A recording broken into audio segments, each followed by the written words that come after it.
Sino nga ba ang Diyos? Naalala mo ba ang mga tanong na dumadaloy sa isip mo tuwing gabi? Saan ba nagsimula ang lahat ng ito? Bakit may buhay? Bakit may liwanag?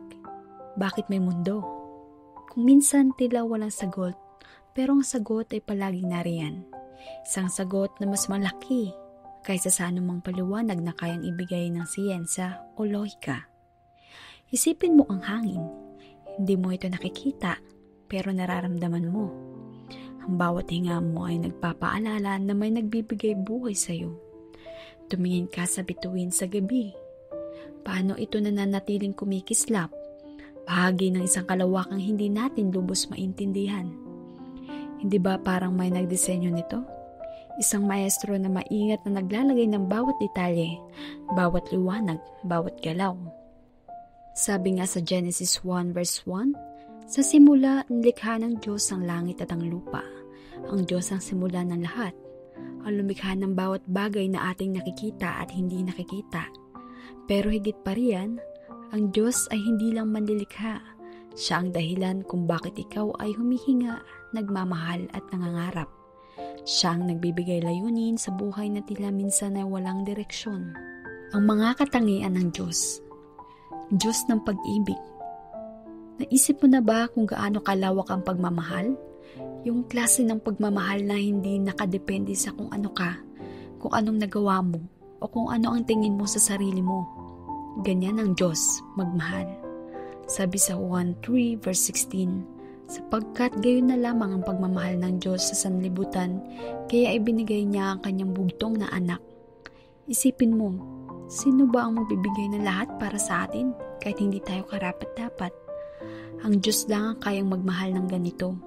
Walang kondisyon, walang kapalit, kaya kapag iniisip mong walang nagmamahal sa'yo, tandaan mo, siya ang unang nagmahal. Diyos ng awa. Alam mo ba yung pakiramdam na parang hindi ka nakarapat-dapat patawarin? Yung tipong napakaraming pagkakamali mo na hindi mo na alam kung may pupuntahan ka pa. Pero ang Diyos, hindi siya napapagod magpatawad. Sabi nga niya sa Exodo 34 verse 6, ako ang Panginoon, ang mahabagin at mapagpala, hindi madaling magalit at puno ng tapat na pagmamahal. Kung minsan, iniisip natin na ang Diyos ay parang tao, na kapag nagkamali tayo, bibitawan na niya tayo. Pero hindi. Ang Diyos ay maawain at laging naghihintay na bumalik tayo sa Kanya. Lahat tayo, kahit sino, may pagkakataong magsimula ulit.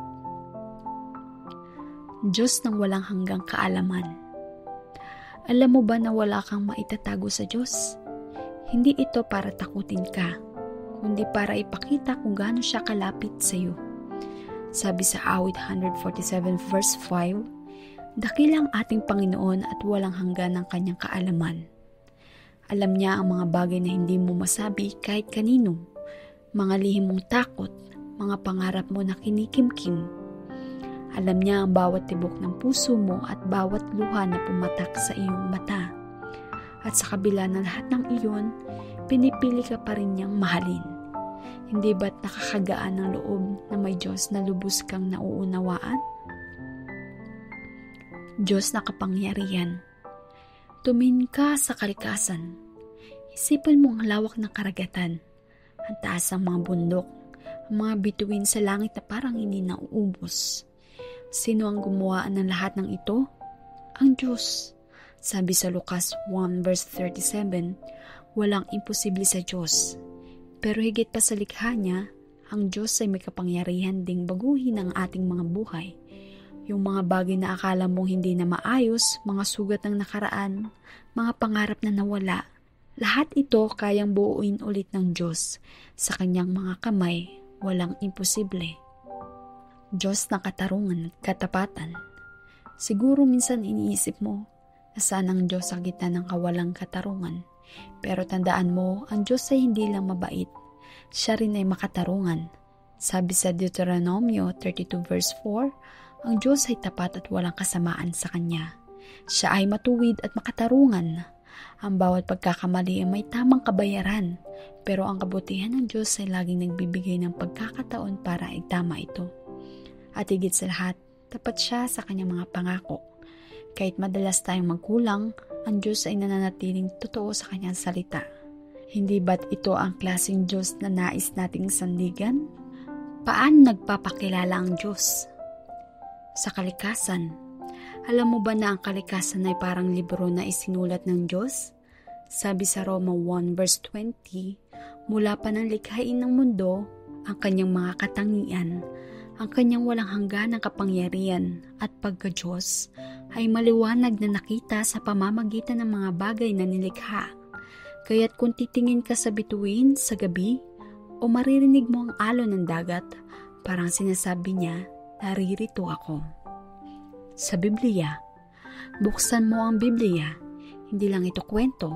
Sa itong love letter mula sa Diyos. Ang mga salitang mababasa mo rito ay nagbibigay liwanag at gabay.